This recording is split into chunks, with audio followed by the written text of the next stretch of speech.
Begitu juga era Sayyidina Umar, era Sayyidina Utsman, Ali, itu juga ngalami orang-orang yang ekstrim. Misalnya begini, saya contohkan korban-korban ekstrim yang real. Sayyidina Ali itu masyhur, dia punya musuh besar namanya Muawiyah. Karena permusuhan ini tidak bisa dihindari. Jadi kalau dalam fikih Islam, ini anak-anak saya ajari fikih. Kalau orang mukmin membunuh orang mukmin itu hukumnya dosa besar apa kecil? Besar. Itu di bab kisos. Tapi orang fikih itu unik. Di fikih itu ada kitab usial namanya. Di takrib ada kitab usial. Dan di situ ada penjelasan mangkutila dunamali fahuwa syahid. Orang yang dibunuh karena membela hartanya atau keluarganya, itu dia mati syahid. Kalau dia posisi membunuh, maka malingnya atau penjahatnya muhadarun damu, nggak punya hak nuntut kisos karena dianggap nggak ada artinya darah. Nah sekarang begini, suatu saat ada garong ke rumah Anda, ingin membunuh Anda karena ingin mengambil harta Anda. Anda ingin ingat status mukminnya atau status garongnya. Terus kamu mau dibunuh diam aja. Saya tidak mau membunuh orang mukmin atau membunuh orang musyrik. Nah, kesulitan yang dialami Sayyidina Ali seperti itu. Orang-orang Khawarij cara berpikir, Ali ku geblek. Wong mukmin kok pengen mateni mukmin. Muawiyah ya geblek pisan. Wong mukmin kok pengen mateni orang. Padahal suasana sudah kacau. Ketika seorang penjahat mau membunuh yang punya rumah dan yang punya rumah ingin membunuh penjahat, itu namanya mukmin bentrok sama orang mukmin. Apa orang benar sohibul hak ingin mempertahankan haknya? Tidak sampai saya tanya. Itu sohibul hak, yaitu yang punya rumah ingin mempertahankan haknya. Meskipun dalam duel ini kadang terjadi pembunuhan. Nah di sini ya ulama ahli sunnah menyebut masalah istihadiyah. Kelompoknya Sayyidina Ali mempertahankan nyawanya meskipun dengan cara membunuh pasukan Muawiyah. Pasukan Muawiyah juga mempertahankan nyawanya meskipun harus membunuh pasukan Ali. Zaman itu susahnya istihad. Tapi orang Khawarij cara berpikir enggak, ini biang keladi masalah itu Ali sama Muawiyah. Mereka malah rapat, ya sudah dua-duanya bunuh saja.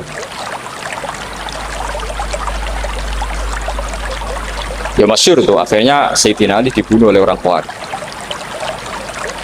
Makanya ini penting ya, pentingnya ngaji seperti ini. Jadi kamu harus dilatih berpikir nubuwah.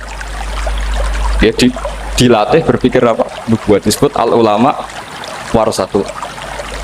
Meskipun dengan cara yang ekstrim, tapi pikirannya saja, jangan perilaku. Saya punya contoh sekian kasus, sekian tragedi. Misalnya begini. Saya itu dulu punya teman, dia soleh, bisa baca Fathul Mu'in. Dia itu janggal, bilang sama saya, Gus, tidak biasanya Rasulullah itu agak-agak nyindir orang fakir. Ini kok ada hadis kadal fakru ayakuna kufur, bahwa kefakiran itu mendekati apa? Kekufur. Dia itu aneh sekali. Biasanya tidak biasanya Rasulullah kritik seperti.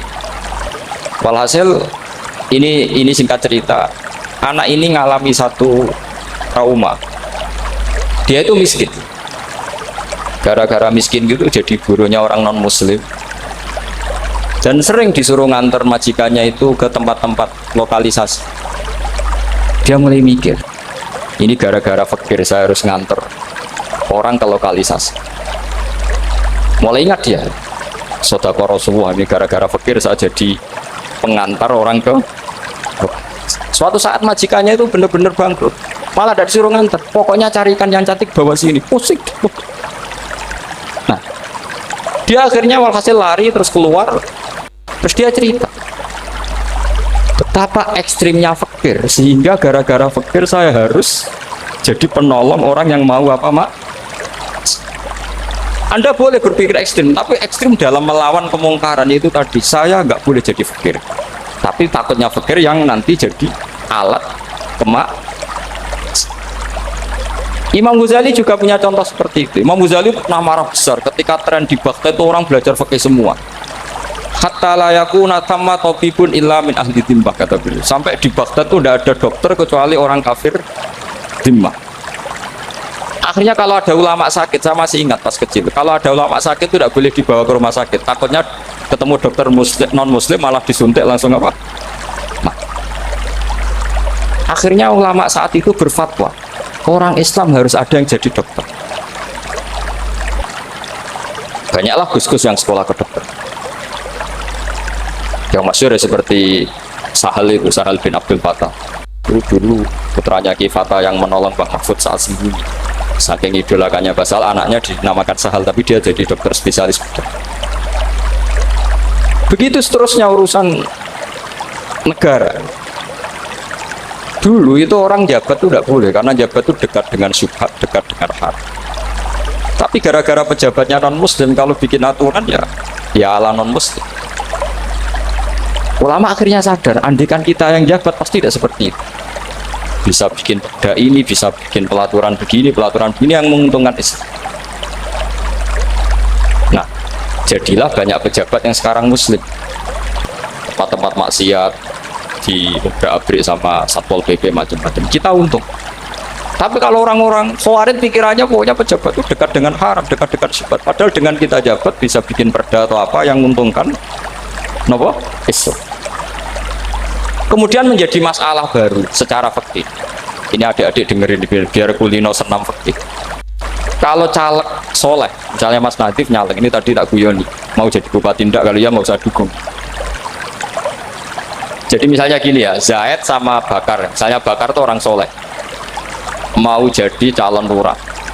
Dia tahu kalau dia lurahnya kampung lebih baik.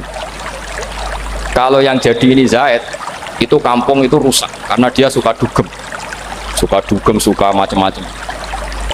Kemudian Zaid ini pasti jadi karena beli suara. Misalnya per kepala itu dibeli 50.000. Bakar ini kalau nggak beli suara kalah. Padahal dengan kalahnya Bakar artinya kemenangan kemungkaran. Itu zaman era Fathul Mu'in, muridnya Ibnu Hajar Al-Hitami. Ibnu Hajar muridnya Abu Zakaria Al-Ansori itu fatwa. Yang soleh ini wajib beli suara, bukan boleh, wajib beli suara. Tapi ini namanya tidak nyuap, perlu dicatat. Ini namanya tidak nyuap. Jadi tidak bisa kamu kaitkan misalnya ar-rosi wal murtasi benar. Yang nyuap maupun yang menerima suap adalah sama-sama di neraka. Tidak bisa seperti itu. Karena logikanya dibalik. Sekarang Bakar ini beli suara itu untuk membeli kebenaran, untuk mengawal kebenaran. Zaid beli suara untuk menopang kebatilan. Berarti namanya Bakar ini penyuap atau pembeli kebenaran? Pembeli kebenaran. Harus dibedakan. Nah, ini pentingnya ulama. Memang nyatanya seperti itu. Yang dikatakan nyuap, riswah itu adalah membayar uang li'ibtolil haqqi, untuk membatalkan kebenaran atau membenarkan kebatilan, itu namanya nyuap. Tapi kalau mengeluarkan uang untuk menghakkan barang dan membatalkan barang batil, itu namanya uang perjuangan. Nah, ini pentingnya mikir. Jadi ulama itu mulai dulu sudah ya. Nah, sekarang sudah banyak orang-orang khusyuk yang biasa di masjid khusyuk. Kalau ditanya zaman akhir rusak kabeh, wong soleh-soleh wis nyuap. Kalau orang soleh ini tidak nyuap ya tidak jadi. Kalau nggak jadi mereka nggak ada yang jadi DPR, nggak ada partai Islam, habis malah Indonesia. Saya itu punya kenalan banyak pakar-pakar di Jakarta, itu cerita saya, Pak Bahar. Indonesia itu solusinya gampang. Kita ini punya Bali, punya Batam. Itu kalau Bali dimakaukan, Batam dikayakan Hollywood.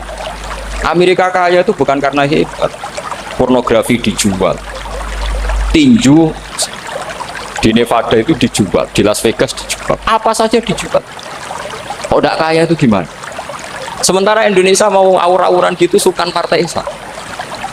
Sebenarnya Indonesia gampang, kalau ingin kaya Bali itu dikayakan Hollywood atau dikalahkan Makau, jadi kota judi. Batam dijadikan kaya Las Vegas. Itu transaksinya pasti triliunan. Orang kamane wong muda dijual, judi dijual, orang tinju dijual. Tapi gara-gara ada partai Islam, nyari rumus solusi ekonomi itu yang tidak seperti itu. Akhirnya kangelan. Akhirnya rapat isu. Tapi barokah, tetap barokah partai apa? Yang menangnya caleg-calegnya rata-rata ya beli. Kalau tidak beli habis. Saya bukan menghalalkan nyuap, enggak. Kalau nyuap tetap haram ila yaumil qiyamah. Tapi kalau suratul masalah seperti ini kamu mengatakan suap, itu beda. Ini suratul masalah yang tidak ada kaitannya dengan Asal lawannya batil, kecuali lawannya sama-sama hak. Dua calon di kampung itu soleh sama soleh. Ini yang soleh bayar nggak boleh, karena siapapun yang jadi soleh itu nggak boleh. Makanya kalau cari musuh yang dolim biar halal ya. Sekarang ya seperti itu. Kamu biasa heroik, biasa ngasih kiai kamu, ngasih hadiah kamu, biasa ngasih ibu kamu uang. Ternyata ibu kamu setelah kamu kasih uang dikasihkan adik kamu atau kakak kamu yang nggak pernah kerja, terus kamu marah-marah, ini tidak adil. Saya yang memberi nggak dikasih, ini yang nggak kerja dikasih terus. Loh, kamu biasa jadi pahlawan kok turun kelas menjadi apa? Pasien. Kamu milih jadi pahlawan apa pasien? Pahlawan. Jadi sebetulnya faham-faham ekstremis ini dari kegoblokan. Dari kegoblokan berpikir nubuwah sehingga tidak punya rasa ibadah. Lah ini yang menjadi orang-orang ekstrem. Jadi korban pertama ekstremitas itu bukan sahabat tapi Rasulullah Shallallahu Alaihi Wasallam, yaitu Nabi dibilangin oleh mereka, "I'dil ya Muhammad, kamu kalau bagi harus adil." Pikiran mereka kalau adil sama rata sama. Jadi kalau pakai pikiran itu, saya minum di sini itu haram, mau ndak ikut bikin kok minum. Enak tamu, toko mangan, sing masak kangelan urut. Itu jadi edan bareng. Itu sama seperti kasusnya Bahram Al-Majusi. Dia itu seorang raja kaya, punya anak cantik. Dipikir-pikir, anakku ayu dirabi nang liya rugi, sing gedhekno aku sing pemataku dirabi wong liya. Maka dia berpikir mau dinikahi sendiri. Karena tadi melihat Mas Nadif kayak orang Kenya tadi, apa Nigeria? Nigeria. Malah gak layak itu maksudnya itu orang. Ini Mas Nadif ini termasuk harus mendukung gerakan tidak ekstrim. Nyawanya masih itu karena barokahnya beliau agak-agak gitu, tapi nggak sampai liberal ya, agak-agak pokoknya itu. Karena ketika ada gerakan ekstrim di Mesir itu termasuk dia DPO. Ternyata setelah ada intelijen, beliau pas buka itu nggak makan dulu tapi rokok dulu. Wah, ini mesti orang sekuler, nggak ekstrim. Akhirnya nyawanya sampai sekarang itu barokahnya rokok pas iftar itu pas. Nah, tanya ini Mas, iya Mas. Ya pernah sepuh sama saya. Jadi pikiran-pikirannya Bahram itu seperti itu. Walhasil akhirnya Bahram itu menikahi anaknya sendiri. Masyhur itu dalam cerita. Jadi ceritanya itu ada seorang wali tidur di Masjid Haram sama Rasulullah, ditemuin gitu. Terus kata Rasulullah, salam saya untuk Bahram Al-Majusi. Ternyata dicari-cari nggak ada Bahram lain kecuali Bahram yang kedua, bahkan anaknya sendiri mau dinikahi. Ya cara berpikir karena seperti itu. Kalau kita berbuat banyak harus dapat. Itu bahaya. Bahaya sekali karena kalau dalam teori beragama itu al-yadul ulya khairum minal yadis sufla. Kalau biasa ngasih ya ngasih saja, itu heroik. Itu bagus. Jangan biasa ngasih sekarang bermental apa? Makanya saya itu kalau ngajar di pondok yang dulu pernah saya belajar di situ atau yang pernah sepuh itu, dikasih itu bingung. Karena saya ya masih waras itu. Jadi kalau dikasih itu bingung. Tapi banyak juga guru-guru yang dulu ngaji lama setelah ngajar di pondok alma maternya nuntut. Itu saya tidak tahu itu sudah ada agak-agak kayak itu tadi. Walhasil si Bahram tadi itu, ini cerita harus saya teruskan karena nggak boleh diputus.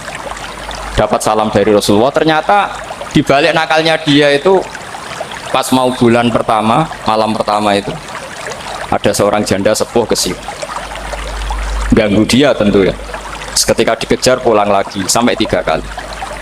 Dia tanya, kenapa Bu kamu begitu? Katanya, saya ini anak-anak saya kelaparan. Kalau saya pulang anak-anak saya nangis minta makan. Saya ingin minta Anda. Tapi setelah saya ingat Anda ini majusi, saya mukmin, saya mukminah, saya pulang.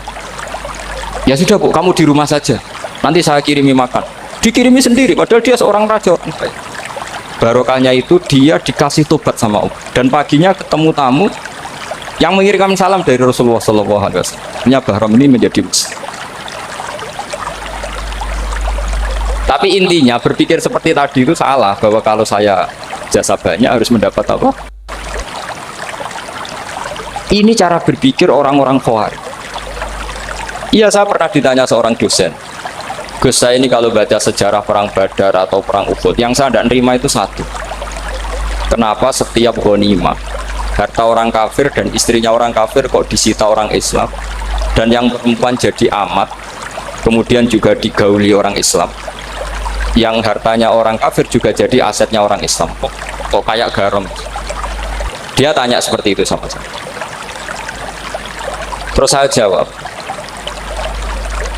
kalau sampean ada garong dan kemudian bawa senpi senjata api, kemudian garong Anda, penjahat Anda lumpuhkan, ya senpi itu harus Anda kembalikan. Monggo penjahat ini kagungan jenengan beto wangsul, karena ada milik Anda, harus dikembalikan. Wah, tidak bisa Pak, kalau saya kembalikan pasti dipakai jahat lagi, dipakai kriminal lagi. Ya sama, kalau asetnya orang kafir dikembalikan ke orang kafir akan menjadi aset kekafiran lagi untuk menghancurkan. Nah, perempuan juga sama. Perempuan itu alat produksi. Jika perempuan tadi dikembalikan ke orang kafir, maka kamu menolong populasi orang. Ya seperti itu. Paham? Makanya disita dalam perang loh ya, tapi dalam perang yang legal. Nah itulah kenapa amat halal. Makanya di Quran itu illa ala azwajihim aw ma malakat aymah.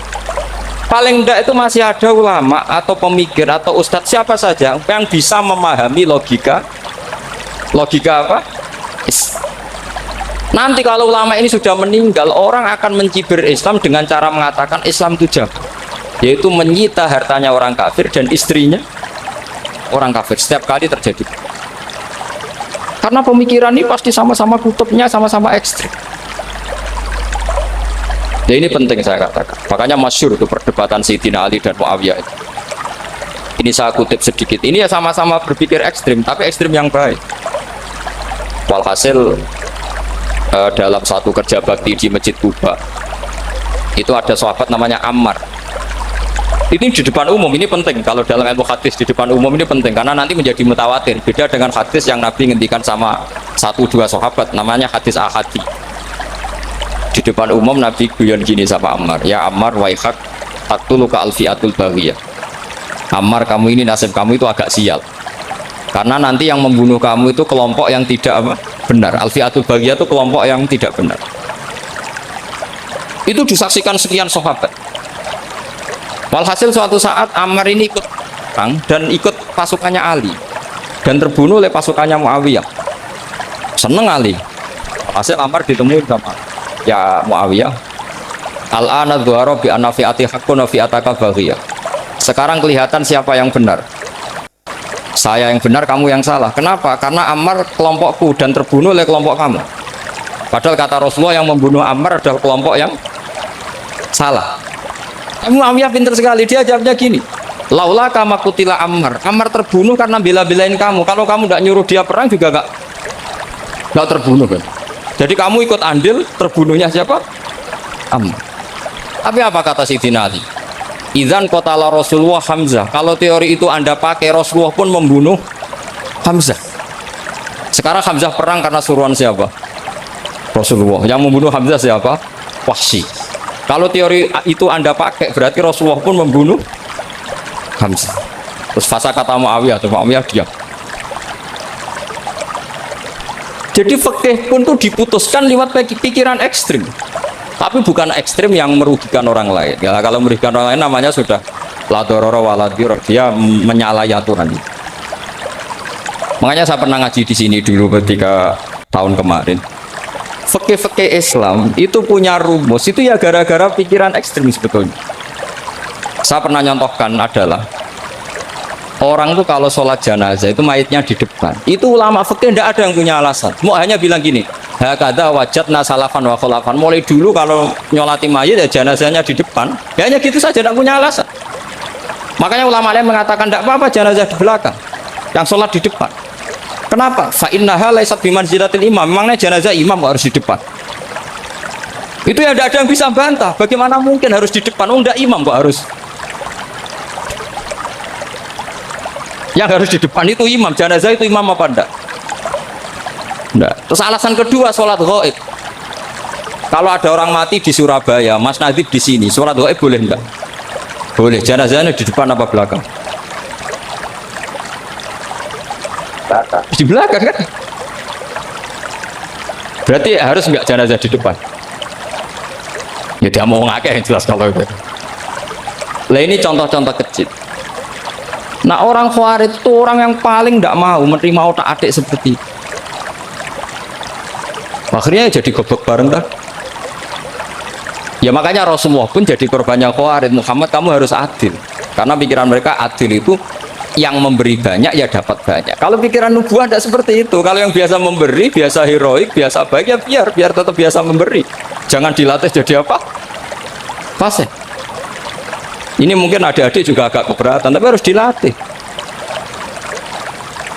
Makanya saya itu jadi kiai itu ya mulai kecil anaknya kiai butuh kiai. Saya itu ya mulang tuh seneng. Saya tidak pernah terlintas dikasih santri atau dihormati ya enggak. Mungkin sampai mati agak terlintas. Ya pikiran saya sederhana. Biasa mulang pahlawan malah sekarang pasien itu malah kayak cemen, kayak turun kelas gitu. Jadi saya terus ya enggak kepikiran sama sekali. Loh kalau saya minta sama Allah karena itu atasan saya. Makanya ada ulama yang ekstrim gini, ini kisah nyata. Ada ulama alim datang ke seorang raja. Rajanya ini soleh padahal. Ternyata pas raja itu berdoa, ya Allah saya kasih ini, kasih ini. Ada ulama tadi itu mau mengajukan proposal, mau minta apa gitu. Terus dia pulang ketika ditanya, Pak Kiai kenapa pulang? Ternyata raja itu minta zat yang sama yang saya mintai. Kalau raja saja masih minta, ngapain saya minta raja? Saya akan minta zat yang dimintai raja. Terus pulang dia. Oh, itu ya pikiran ekstrim, tapi bagus ekstrimnya. Saya akan minta zat yang dimintai. Kalau sampean kan enggak, uteknya saya les, sholat dinteni, tetap jalo. Oh, kok orang mikir seperti itu? Emang salah didik, salah itu tadi. Nah, ini harus dilatih. Masyhur itu ketika Nabi pas Fathu Makkah itu, orang-orang Ansor komentari Nabi gini, ketika Nabi sangat happy di Mekah, sangat enjoy di Mekah, kata orang-orang Ansor, amar rojul adroka durok fatun fi ahli wa ulfatun fi asyiroti. Namanya orang pasti happy kalau di kampung halaman. Jangan-jangan Rasulullah itu nanti hidup di Mekah lagi, karena Mekah sudah dikuasai orang Islam. Beliau pasti kangen sama keluarga, sama Mekah. Tapi ya sama, ketika Rasulullah mulai ngasih itu, orang-orang Quraisy dikasih banyak, orang Ansor juga pikirannya seperti itu. Baru orang Ansor dilatih pikiran nubuwah, yaitu tadi mereka itu dapat kambing, dapat sapi terus pulang. Kamu mendapat saya, milih mana? Milih Rasulullah Shallallahu Alaihi Wasallam. Sekarang kamu saya balik, kamu punya kiai, kamu bisa memberi hadiah, memberi beliau. Suatu saat kiai Anda ini kaya raya, terus sering ngasih orang-orang yang nggak pernah berjasa, kamu nggak pernah dikasih. Itu kalau pakai pikiran Khawarij, kiai ini salah karena ngasih orang yang tidak berjasa. Tapi kalau kamu pakai pikiran nubuah, enggak. Alhamdulillah saya tetap istiqomah memberi kiai itu, dan alhamdulillah enggak dibales. Semoga balasannya di akhir. Ya sudah seperti itu. Kalau pakai pikiran gengsi tadi seperti itu, masa biasa memberi sekarang posisi diberi, saya rak turun kelas. Jadi sebetulnya pikiran ekstrim itu boleh, tapi untuk yang seperti ini bukan ekstrim yang tadi. Makanya ini disebut al-hujjat. Al-hujjat itu satu logika yang bisa mematahkan asumsi awal. Ini saya harap santri-santri matolek putra maupun putri berpikir seperti ini, sehingga sama. Jadi misalnya sekarang dibalik, kalau ada orang NTT yang masih non muslim, itu orang kafir yang harus dibunuh atau orang kafir yang harus didakwai. Mesti pikirannya itu, kalau Nabi itu ya semua yang didakwai Nabi dulu orang kafir. Nah, ketika Nabi di Mekah itu pertama ketemu orang kafir itu dibunuh atau didakwai? Didakwai. Ya berarti pilihan sekarang ya didakwai, bukan dibunuh. Nah soal perang itu perang itu beda dengan membunuh. Ada janjinya, ada macam-macamnya, terus nggak ada solusi, itu baru ada apa? Jadi kalau sudah dibalik-balik gitu, makanya kata ulama-ulama, Khawarij itu pasti salah. Pasti salahnya adalah kalau orang tidak benar ya dibenarkan, bukan dibunuh. Kalau setiap orang kafir dibunuh, Nabi kapan jadi nabinya? Karena orang kafir habis. Jadi metode bil hikmati ya ada, mau itu hasanah ya ada, karena orang kafirnya sudah apa? Nah. Pertanyaan kedua, kalau Nabi harus ekstrim ngapain? Yang ngawal Jibril, halnya Israel lebih efektif. Jadi kalau sama-sama ingin ekstrim, Nabi itu nggak usah dikawal Jibril, kan enggak efektif kan? Harusnya yang ngawal itu siapa? Israel. Kan nggak repot. Nah, jadi saya mohon ini saya cerita. Jadi korban pikiran ekstrim itu bukan siapa-siapa. Pertama itu Rasulullah. Akhirnya Rasulullah menjelaskan, ya beginilah cara berpikirmu. Jadi saya kira demikian. Nanti mungkin kalau ada tanya-tanya, ada pertanyaan. Yang jelas kalau seputar ekstremitas itu bisa latihan. Ya sebenarnya bisa latihan di fikih. Karena fikih ini cerminan dari pikiran ulama. Ya, cerminan dari pikiran apa ulama yang tidak tekstual. Ya seperti gini ya. Tasaddaqa Rasulullah so'an min tamrin au so'an min aqidin. Ketika zakat fitrah itu Rasulullah mengeluarkan satu sok amr. Amr itu kurma. Kalau menurut tekstual berarti zakat fitrah harus pakai kurma. Tapi semua ulama sedunia mengatakan putih ahlil balad. Hanya dalam konteks Indonesia ya pakai apa? Beras. Berarti kata tamr diganti kod. Diganti apa? Kod. Jadi orang itu jangan diajak goblok bareng. Masa Nabi ngendikan tamr harus apa? Makanya saya pernah debat. Bapak Nabi itu cingkrang. Kenapa orang-orang itu rata-rata tidak cingkrang? Saya bilang, Nabi itu hidupnya di Mekah. Kenapa Anda hidup di Indonesia? Iya, Nabi itu hidupnya di Mekah. Terus saya tanya lagi, Nabi itu hafal Quran, kamu udah hafal? Saya hafal Quran. Kalau cingkrang gampang karek ngerti. Ya, kalau anut sunnah Rasul, Nabi hafal Quran enggak? Hafal kan? Berarti kalau ikut sunnah Rasul, hafal Quran. Jangan cingkrak kok, ya hafal apa? Ya sama poligami juga gitu yang tadi diceritakan Mas Natif itu. Nabi itu poligami setelah Khadijah meninggal. Apa mereka mau nunggu istri pertama meninggal? Kalau ingin persis nunggu istri pertama meninggal. Iya. Nggak mau juga kan? Ya biasa saja lah. Pokoknya yang dihalalkan syariat ya kita bilang halal, yang diharamkan kita bilang apa?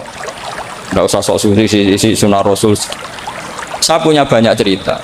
Abu Bakar itu dulu sering menghindari sunnah Rasul.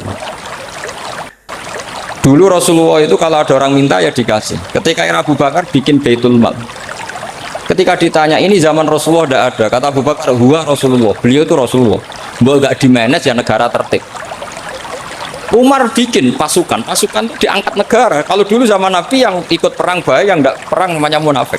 Era Umar enggak, militer itu ditunjuk. Ya digaji pakai Diwanul Murtaziqah.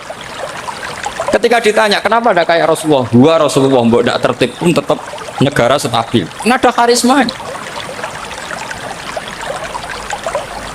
Jadi kadang-kadang dalam banyak hal itu kita malah tidak boleh persis Rasulullah karena kadang banyak khususnya. Yaitu contoh yang paling masyhur di fikih ya kayak Nabi itu nikah 9 itu khususnya. Dalam strategi juga sama. Dalam strategi memanage negara juga sama, banyak sahabat yang punya ide yang zaman Nabi tidak ada. Ketika ditanya kenapa tidak persis Nabi, katanya huwa Rasulullah. Ya Rasulullah itu meskipun seperti itu, meskipun tidak tertib secara rasional, tetap dikawal wahyu, makanya negara baik-baik saja. Kalau saya ini hanya Abu Bakar, kalau enggak ya repot. Umar ya sama, bikin Diwanul Murtaziqah. Utsman juga sama, di-manage negara. Sayyidina Ali juga di-manage. Kalau Nabi enggak. Tapi tidak apa-apa, karena ada karisma. Sama tak cerita nih, masalah zakat yang masyhur. Orang paling bakhil sekalipun, paling kikir sekalipun, itu zaman Rasulullah bayar zakat. Karena pikirannya setelah zakat dikasihkan, Rasulullah mendoakan. Khudh min amwalihim shadaqatan tutahhiruhum wa tuzakkihim biha wa sholli alaihim inna sholataka sakanul lahum. Era Abu Bakar enggak.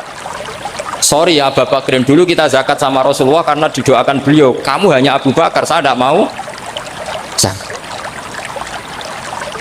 Ya sama lah seperti orang dipimpin ulama-ulama karismatik. Orang dipimpin Badullah itu tidak usah metai, santri sudah nurut.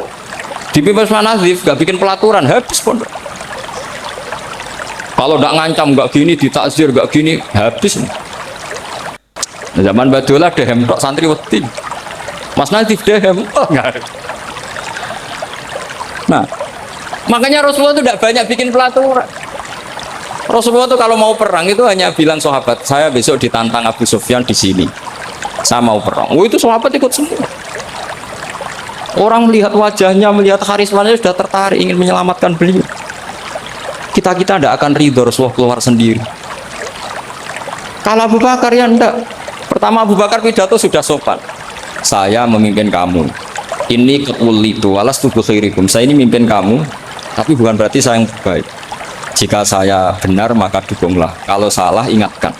Itu pertama orang-orang bilang apa? Fawwala uqiman nakabis. Nanti kalau Anda salah tak ingatkan pakai pedang. Ya karena hanya Abu Bakar bukan Rasul. Jika diatur lah, ini ada militer, ada pengawal, ada Baitul Mal. Era Umar lebih modern lagi, ada Diwanul Murtazikoh, ada macam-macam. Ya Rasulullah nggak ada. Nah sekarang orang sidik-sidik muni sunnah Rasul. Padahal ada sunnah Rasul yang khasnya Rasulullah sebagai nubuwah. Ya khasnya Rasulullah sebagai apa? Coba Nabi itu istrinya 9. Semuanya cerita tentang tahajudnya Nabi, witirnya Nabi. Apa kira-kira Mas Nadif kalau punya istri 4 ceritanya tentang tahajudnya Mas Nadif? Kan enggak. Nah, jadi saya mohon, sebetulnya pikiran-pikiran ekstrim itu karena enggak mau belajar. Enggak mau belajar. Kalau mau belajar itu kata Imam Ghazali itu dalam kitab Imla, Al-Imla fi Iskalatil Ikhya itu. Fal ma'ani awsa'u minal ibarat. Yang namanya ma'ani itu awsa'u minal ibarat. Jadi yang fal ma'ani awsa'u minal ibarat. Jadi yang namanya makna itu lebih luas minal apa? Nah, ini contoh yang paling nyata ya Sayyidina Ali. Ketika Sayyidina Ali perang sama Muawiyah, itu Sayyidina Ali bilang sebaiknya Muawiyah kirim delegasi mediator. Saya juga kirim media. Terus orang-orang Khawarij karena tadi tekstual. Mahadha ya Ali. Ini apa ya Ali? Lam yujad fi kitabillah. Aturan mediator itu tidak ada di Quran. Bahwa kalau kita perang harus ada mediator itu tidak ada. Sayyidina Ali baca ayat wa in khiftum shiqaqa bainihima fab'atsu hakaman min ahli wa hakaman min ahliya. Jika lelaki dan perempuan suami istri terjadi shiqaq, terjadi konflik, maka suami kirim satu mediator, yang pihak perempuan juga kirim mediator. Terus Sayyidina Ali ngendikan wa amru Muhammad a'dhamu min amri rajulin wa imra'atin. Urusan umat Muhammad lebih serius ketimbang urusan hanya sekedar suami dan istri. Maka kita butuh hakam, butuh mediator. Baru 4.000 orang Khawarij tobat ngikuti pikirannya Sayyidina Ali yang tidak tekstual. Sama seperti zaman Rasulullah. Ketika Rasulullah mau perang Badar, saya ini mau perang Badar kata Rasulullah. Musuh saya itu 1.000 lebih. Kalian hanya 313. Apa kita teruskan? Itu sahabat langsung bilang gini, saya itu hafal teksnya. Idzan lanaqulu laka kama qalat banu Israil fathab anta wa rabbuka faqatila inna hahuna qa'idun walakin idhab anta faqatila inna ma'akum muqatilun. Ini kelihatan sekali bahwa para sahabat sudah ada tekstual. Orang-orang Bani Israel ketika melihat Musa katanya sakti dan orang dekat Allah, itu cara berpikir orang Bani Israel gini. Walhasil ada perintah supaya Musa itu merangi kaum Jabarin. Orang Jabarin ini gagah-gagah, pikirannya orang Bani Israel. Musa kami itu sakti dekat Allah, ya sudahlah sama Allah saja sana, tak tunggu di rumah kabarnya. Itu kan sama dengan santri semedit, roh ya ini suga, kiai ku suga, terus tak pikirkan seperti itu. Ya sama seperti itu. Nabi ku kekasih Allah, mesti perang menang, serasa tak ewangi mesti menangis. Fadhab anta wa rabbuka faqatila inna hahuna. Kok itu? Ya sudah kamu berangkat saja sama Tuhan, tak tunggu di rumah. Tapi apa kata para sahabat Ansor ketika Nabi minta supaya mereka dukung di perang Badar? Langsung bilang, idzan la naqulu laka kama qalat banu Israil. Kita tidak akan bermental kayak Bani. Ini tekstual pada enggak. Mereka punya mafhum, punya pikiran. Cara Mas Nadif punya kreatif. Bahwa ini mental yang bejat, kita tidak akan meniru seperti itu sahabat. Jadi dulu sahabat itu makna di Quran juga ada tekstual. Jadi bisa memahami. Nah sekarang orang memaksa semuanya harus tekstual. Ya, meskipun tadi jangan terlalu liar terus menjadi liberal. Tapi saya tidak tahu kalau contohnya Mas Nadiem tadi pakai kondom, sisi kondom tidak tahu itu pikirannya Cil apa Mas Nadiem tidak tahu saya itu tidak tahu. Kok sampai sembeling itu saya tidak tahu itu. Oh, lagi juga kalau tidak bisa nyontohkan yang di luar itu, saya itu ya tidak tahu. Mulai dulu ilmunya seperti itu terus, ya tidak tahu lagi. Jadi mulai dulu zaman Nabi pun itu sudah ada pikiran-pikiran seperti itu. Jadi tekstual atau harfiah itu ya enggak. Nyatanya sahabat langsung bilang idzan lanaku laka kama qalat banu apa? Esra. Jadi ini saya kira demikian, nanti kalau apa ada yang tanya monggo.